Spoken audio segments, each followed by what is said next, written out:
Just for code दोस्तों आ गया हूँ आप लोग के लिए एक और अमेजिंग चैप्टर लेके रिएक्ट करेक्ट ऑपरेशन का, यानी कि जो हम लोग रिएक्ट में करेक्ट ऑपरेशन बनाते हैं उसी का ये चैप्टर उसी का पार्ट है। तो लास्ट टाइम हमने डेटा रीड कर लिया था और इंसर्ट भी कर लिया था, बट जो हमने लास्ट टाइम इंसर्ट और रीड किया था वैसे अगर हम कोड करेंगे तो आगे कोड नहीं कर पाएंगे, यानी कि एडिट का डिलीट का और सर्च वगैरह की फंक्शनलिटी हम अचीव नहीं कर पाएंगे। इसके वजह से आज ये जरा अपने वीएस कोड में आपको ऊपर की तरफ एक कोड दिख जाएगा, जरा ऊपर की तरफ यहाँ पर ये देखिए ना, आपने एक हुक बनाया था यूज एचटीटीपी के नाम से, उसी को इंपोर्ट करके उसी से रिक्वेस्ट कर रहे थे, यानी कि हुक फोल्डर के अंदर आपका यूज एचटीटीपी इस हुक का हमारे काम है, लेकिन अभी नहीं, इसका यूज हम अभी नहीं करेंगे, फ्यूचर में करेंगे जब हमें नीड होगी तब। ये हुक आपका प्रिपेयर हो चुका है, ये बहुत अच्छा हुक है। इसका हुक हम तब करते हैं जब हमें रिडक्स आती हो, यानी कि रिडक्स वगैरह का हमें अगर नॉलेज हो तब हम यूज करते हैं। रिडक्स आपको नहीं मालूम है, अभी हमने पढ़ाया ही नहीं आपको रिडक्स। रिडक्स हमने पढ़ाया है, लेकिन हमने प्रीमियम क्लास में हमने पढ़ाया है। तो प्रीमियम क्लास में हमने इससे भी बड़े एप्लीकेशन को हैंडल किया है। तो फिलहाल ये जो यूज इफेक्ट का कोड आपने लिखा था, इसको आप यहाँ से ऐसे मिनिमाइज करके रिमूव कर देंगे, यानी कि इसको रिमूव कर देंगे इस तरीके से। ये आपका एक कोड होगा, जब आपने यूज इफेक्ट में रिक्वेस्ट पास किया था, इसको आप मिनिमाइज, इसको हटा देंगे, इस लाइन को भी हटा देना आपको, इस तरीके से हटा देंगे जब आप। और यहाँ पर देखिए गेट रिक्वेस्ट हो रहा है, इस तरीके से आपने ऑब्जेक्ट पास किया था रिक्वेस्ट के अंदर, रिक्वेस्ट और सेट रिक्वेस्ट, इसको भी आप हटा दीजिए, इसका कोई काम नहीं। तो मैंने हटा दिया इसको कंट्रोल जेड कर लीजिए। अभी जो आपने ये चीज हटाया, बस इन दोनों को कॉपी कर लीजिए, इसको कॉपी करके रखिए और इनको हटा दीजिए, इसको मैंने हटा दिया इस तरीके से, ठीक है। अभी हमें यूज एचटीटीपी, यानी कि यूज यूज एचटीटीपी जो हुक हमने बनाया था उससे रिक्वेस्ट नहीं करना। अभी अगर आप रिलोड करेंगे ना तो इस तरीके का एरर आएगा कि रजिस्टर डॉट जेएसएक्स के अंदर जो आपने सेट रिक्वेस्ट को कॉल किया है वो अनडिफाइंड है, ठीक है। तो आज ये जरा यहाँ पर रजिस्टर डॉट जेएस, ये रहा रजिस्टर वाला फंक्शन, इसके अंदर ये आपका सेट रिक्वेस्ट है। इसको थोड़ी देर के लिए आप कमेंट कर दीजिए, अभी हम इस पे काम करेंगे फिर से। पहले हम गेट के लिए काम कर ले, तो जब कमेंट कर देंगे तो आपको कुछ इस तरीके से दिखेगा, ठीक है। अभी हमें गेट के लिए काम करना है, तो इसी के ठीक ऊपर आप एक जो है कांस्टेंट बनाइए जरा, गेट रिक्वेस्ट, गेट के नाम से, गेट डेटा के नाम से बना लीजिए, ठीक है। कॉल बैक दे देंगे इसको इस तरीके से। अब इसमें आपको रिक्वेस्ट करना है, तो रिक्वेस्ट करने के लिए हम एक्सयूएस को यहाँ पर इंपोर्ट कर लेंगे, उसके बाद रिक्वेस्ट करेंगे। तो इसी के ठीक ऊपर यहाँ पर इंपोर्ट कीवर्ड का यूज करिए इस तरीके से, और एक्सयूएस को आप इंपोर्ट कर लीजिए। तो मैंने एक्सयूएस को इसे इंपोर्ट कर लिया, ठीक है। अगर आप बेस यूआरएल सेट करना चाहते हो तो बेस यूआरएल यहाँ पर सेट कर सकते हैं। बेस यूआरएल क्या है वो मैं आपको आगे बताऊँ, रहने दीजिए, अभी नहीं सेट करिए। आइए यहाँ पर ये जो गेट डेटा है, इसी के अंदर आपको एक कांस्टेंट बनाना है जरा इस तरीके से, रिस्पॉन्स के नाम से। और पेज लोड होती है आपको यहाँ पर रिक्वेस्ट करना है, तो मैंने रिस्पॉन्स के नाम से कांस्टेंट बनाया एक्सयूएस फंक्शन।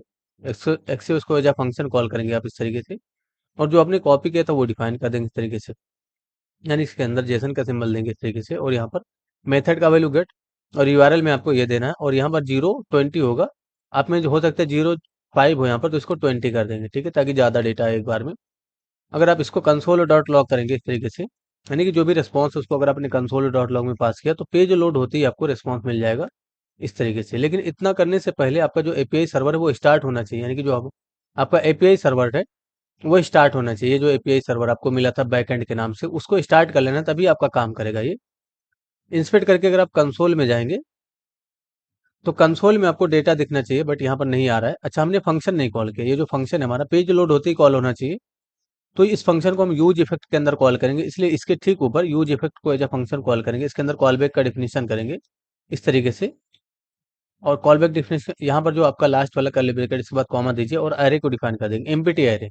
इसके बीच में आपको गेट डेटा वाला फंक्शन ऐसे कॉल कर लेना, बस इसका इतना कॉल करना है। जैसे आप कॉल करेंगे आपका सारा डेटा लोड होके इंस्पेक्ट करके अगर आप कंसोल में जाएंगे तो आपको दिख जाएगा, ये देखिए ना। प्रॉमिस रिटर्न किया, ये प्रॉमिस रिटर्न कर रहा है, इसलिए हमें अवेट कीवर्ड का यूज करना होगा। तो यहाँ पर आइए, पहले तो यहाँ पर असिंक कीवर्ड लगा दीजिए इस तरीके से, और यहाँ पर आपने एक्सक्यूज को कॉल किया, इसके ठीक पहले अवेट कीवर्ड लगा दीजिए, ताकि थोड़ी देर का वेट किया जाएगा, उसके बाद यहाँ पर कंसोल में रिस्पॉन्स आएगा, ठीक है। नीचे की तरफ आके देखेंगे, एक बार रिलोड कर लेंगे फिर से, जरा इसको रिलोड करिए और इंस्पेक्ट करके अगर आप कंसोल में जाएंगे तो देखिए जरा रिस्पॉन्स आपको यहाँ पर दिख जाएगा। ये देखिए ऑब्जेक्ट आ गया इस तरीके से। तो ऑब्जेक्ट यानी कि जो ऑब्जेक्ट है इसके अंदर से डेटा, और डेटा के अंदर से फिर से डेटा रीड करेंगे तो ये वाला डेटा मिल जाएगा। बस इसी को आपको अपडेट करना है। किसके अंदर अपडेट करना है? आपके पास एक जो है यू आपने यहाँ पर देखिए जरा, डेटा और सेट डेटा, इसी में आपको अपडेट करना है। बस आपको वो यूआई पे दिख जाएगा, तो ज़्यादा कुछ नहीं करना है। यहीं पर आपको रिटर्न कीवर्ड का रिटर्न कीवर्ड का इस तरीके से सेट डेटा को एज अ फंक्शन ऐसे कॉल करेंगे, और यहाँ पर जो भी रिस्पॉन्स आया उसके अंदर से डेटा इस तरीके से, उसके बाद फिर से एक और बार डेटा, ऐसे बस आपको अपडेट कर देना उसके अंदर। जैसे उसके अंदर अपडेट होगा पेज पे आपको यूआई दिख जाएगा, यानी कि यहाँ पर आपको ये दिख जाएगा। इतना करना था, ये हो गया। अब हमें रजिस्टर पे क्लिक करते रिक्वेस्ट करना है, यानी कि रजिस्टर पे क्लिक करते नया डेटा इंसर्ट होना चाहिए। तो अभी आपको ये डेटा डिलीट कर देना है। इसको डिलीट करने के लिए आप मोंगोडीबी कंपास को ओपन कर लेंगे इस तरीके से, यानी कि जो कंपास है उसको ओपन कर लीजिए और इस पूरे को डिलीट करिए, यानी कि हम पूरे डिलीट कर देंगे, उसके बाद हम काम करेंगे। तो मोंगोडीबी कंपास ओपन हो रहा है, पेशेंस रख देंगे थोड़ा इस तरीके से। देखिए जरा, मोंगोडीबी कंपास जब ओपन हो जाए तो इस कनेक्ट पे क्लिक करेंगे। कनेक्ट पे क्लिक करने के बाद आपको यहाँ पर जब ये कनेक्ट हो जाए तो रजिस्टर के नाम से एक डेटाबेस दिखे, इस पे क्लिक करके और यहाँ पर बस आपको रजिस्टर लिख देना। इसके अंदर रजिस्टर लिखेंगे, ये बटन ड्रॉप का आ जाएगा, इस पे क्लिक कर देंगे। उसके बाद यहाँ पर अगर आप रिलोड करेंगे ना तो कोई भी डेटा आपको यहाँ पर नहीं दिखेगा। दिख रहा है, कोई भी डेटा नहीं दिख रहा है। अब हमें इस पे क्लिक करते ही रजिस्टर करना है। तो आज ये जरा वीएस कोड में ये रहा आपका रजिस्टर वाला फंक्शन, इसी को आपको यूज में लेना है। तो उसको अनकमेंट करिए सबसे पहले, ठीक है। इसको हटाइए जरा। ये देखिए मेथड का वैल्यू जो ये तीनों लाइन है इसको कंट्रोल एक्स कर लेंगे। इसको कंट्रोल एक्स करने के बाद इसको हटा देंगे इस तरीके से। फिर से आपको एक कांस्टेंट बना, पहले तो ट्राई को स्टार्ट करिए, यानी कि ट्राई ब्लॉक को स्टार्ट करेंगे इस तरीके से। अच्छा, यहाँ पर असिंक के कीवर्ड लगा देंगे ऊपर की तरफ, इस फंक्शन से पहले असिंक कीवर्ड लगाइए। कैच ब्लॉक को भी स्टार्ट करिए इस तरीके से और कैच में एरर को रिसीव कर लीजिए इस तरीके से। और यहीं पर आप कंसोल डॉट लॉग कर, यानी कि कंसोल डॉट लॉग सर्च करिए और जो भी एरर आया उसको यहाँ पर प्रिंट कर दीजिए। तो मैंने जो एरर आया उसको कंसोल कर दिया। इसके अंदर आ जाओ, ट्राई के अंदर। फिर से आपको एक कांस्टेंट बनाना है जरा इस तरीके से, रिस्पॉन्स के नाम से ही। तो मैंने रिस्पॉन्स के नाम से अवेट कीवर्ड का यूज करेंगे इस तरीके से और एक्सीओएस को एज अ फंक्शन कॉल करना है इस तरीके से आपको। इसके बीच में वो जो तीनों लाइन आपने कट किया था रख देंगे। तो होगा क्या, मेथड यानी कि रिक्वेस्ट होगा, पोस्ट रिक्वेस्ट होगा। यूआरएल में आपका ये यूआरएल आ जाएगा, इसी का रिक्वेस्ट करना है। और डेटा में आपका इनपुट, यानी कि इनपुट का मतलब ये वाला कांस्टेंट ऊपर की तरफ बना हुआ है। तो इसी में सारा डेटा, ये डेटा जाएगा और इंसर्ट हो जाएगा। तो यहाँ पर एरर की स्पेलिंग मिस्टेक है, मैं ठीक कर देता हूँ उसको। इंसर्ट होने के बाद जो भी रिस्पॉन्स आएगा उसके अंदर मिल जाएगा आपको। तो इसी को आप कंसोल और डॉट लॉग करके देख लीजिए। तो मैंने कंसोल ऐसे यहाँ पर क्या करेंगे, रिस्पॉन्स को कंसोल और डॉट लॉग कर लेंगे। तो बस इसको कंसोल और डॉट लॉग कर दीजिए, ठीक है। अब आज ये जरा एक बार रिलोड कर लेंगे इस तरीके से। अच्छा, यहाँ पर कुछ प्रॉब्लम बताया गया, एरर इज नॉट डिफाइंड। एक बार रिलोड कर लीजिए। तो हमने ठीक किया, स्पेलिंग में अच्छा मिस्टेक था क्या, स्पेलिंग अभी भी। अच्छा, यहाँ पर देखिए कैपिटल आर हो गया, बस इसको ठीक करिए इस तरीके से।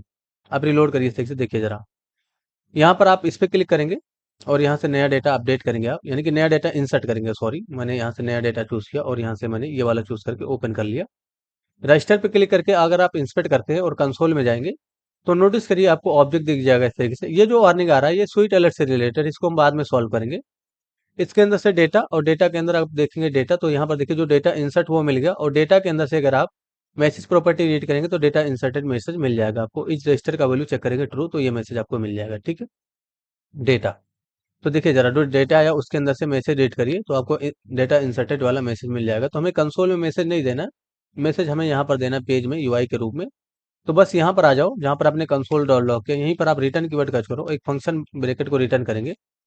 अब आपको यहाँ पर सेट स्वीट अलर्ट, इसको रिटर्न कर। अच्छा, सेट स्वीट अलर्ट के नाम से आपके पास एक कांस्टेंट होगा, ऊपर की तरफ है।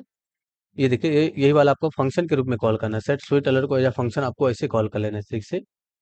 ऊपर की तरफ बना है ये चीज, ये देखिए यहीं पर बना हुआ है। इसके अंदर जो ये जो जेसन ऑब्जेक्ट है इसको कॉपी कर लीजिए जरा, कंट्रोल सी करके, और नीचे की तरफ आ जाए।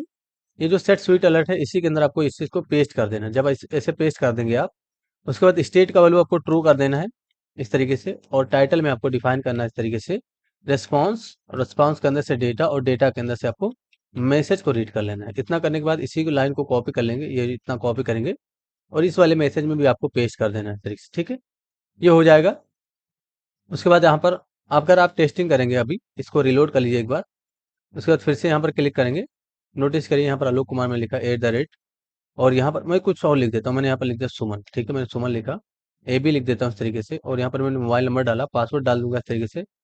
फाइल चूज कर लूंगा, तो मैंने ये वाला फोटो चूज करके ओपन करके रजिस्टर पे क्लिक करेंगे। ये देखिए डेटा इंसर्टेड मैसेज आया, लेकिन यहाँ पर जो है आइकन नहीं आया।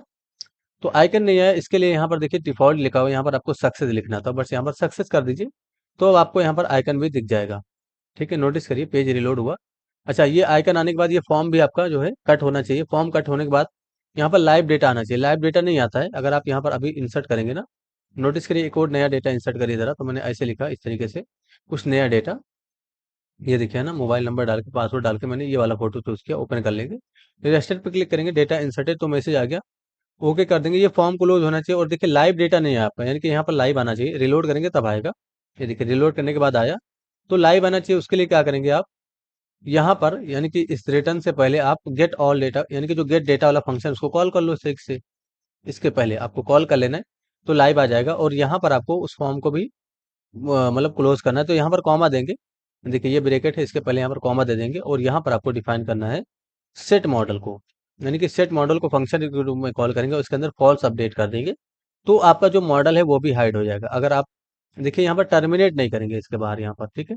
मैंने रिलोड किया, यहाँ पर आके टेस्टिंग करेंगे फिर से। यहाँ पर ये देखिए है ना, यहाँ पर इस पर क्लिक करिए और यहाँ पर मैंने फिर से नया डेटा लिखा इस तरीके से। ईमेल डाल दूंगा, तो मैंने कुछ ईमेल डाला इस तरीके से। यहाँ पर मैं थोड़ा ईमेल चेंज कर देता हूँ। मैंने पासवर्ड डाला, मोबाइल नंबर यहाँ से चूज करके मैंने ये ब्लैक वाला फोटो चूज करके और रजिस्टर पे क्लिक कर दिया। देखिए फॉर्म भी क्लोज हो गया और यहाँ पर लाइव डेटा भी आ गया ठीक से, यानी कि लाइव डेटा आ रहा है। अब आपको यहाँ पर ये हो गया। अब नीचे की तरफ आ जाओ। देखिए ये जो आपने कंसोल किया था, इसी रिटर्न को आप कॉपी कर लो जरा, कंट्रोल सी करके। और यहाँ पर आप कंसोल डॉट लॉग यानी कि यहाँ पर जो कंसोल था उसको हटा के ये सेट मॉडल हटा देंगे, ये कॉमा भी हटा देंगे इस तरीके से। रिटर्न में आपको यहाँ पर ट्रू रखना है। रिस्पॉन्स के अंदर से आपको एरर को प्रिंट करना है, यानी कि जो भी एरर आया है उसके अंदर से डेटा को प्रिंट करना है। तो अच्छा यानी कि जो एरर आया यहाँ पर रिस्पॉन्स नहीं होगा, ये एरर होगा, तो इसको कॉपी कर इधर ऐसे डिफाइन करेंगे। ये मैसेज लास्ट वाला हटा दीजिए। तो एरर के अंदर से आपको रिस्पॉन्स और रिस्पॉन्स के अंदर से डेटा ये प्रिंट करना है। इसको कॉपी कर लेंगे जरा कंट्रोल सी करके। जब कोई एरर आएगा तब ये प्रिंट होगा। तो मैंने इसको ऐसे डिफाइन कर दिया ठीक है। एरर के अंदर से रिस्पॉन्स और रिस्पॉन्स के अंदर से डेटा, जब कोई एरर होगा तब ये प्रिंट होगा। यहाँ पर बस एक ही चीज को आपको रिटर्न करना है और गेट ऑल फंक्शन को यहाँ पर रिटर्न नहीं करना है, यानी कि यहाँ पर कॉल नहीं करेंगे इसके अंदर। तो इंसर्ट से रिलेटेड आपने काम कर लिया, यानी कि इंसर्ट से रिलेटेड हमारा काम हो चुका है। अब कितना भी डेटा हम इंसर्ट करें यहाँ पर वो दिखता रहेगा। देखिए जरा लाइव यहाँ पर आपको अपडेट होता रहेगा। मैंने ऐसे डाला, ईमेल को चूज कर लूंगा और यहाँ से मोबाइल नंबर डालूंगा, इस तरीके से मैंने पासवर्ड डाला।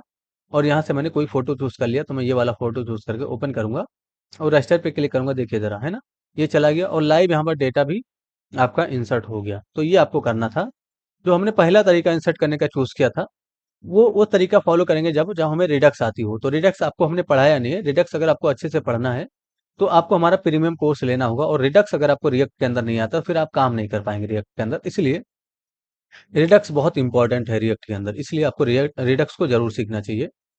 आई होप इंसर्ट करने का काम आपको समझ में आया होगा दोस्तों। अगर कुछ इशू है जरूर पूछिए, आपकी हेल्प कर दी जाएगी।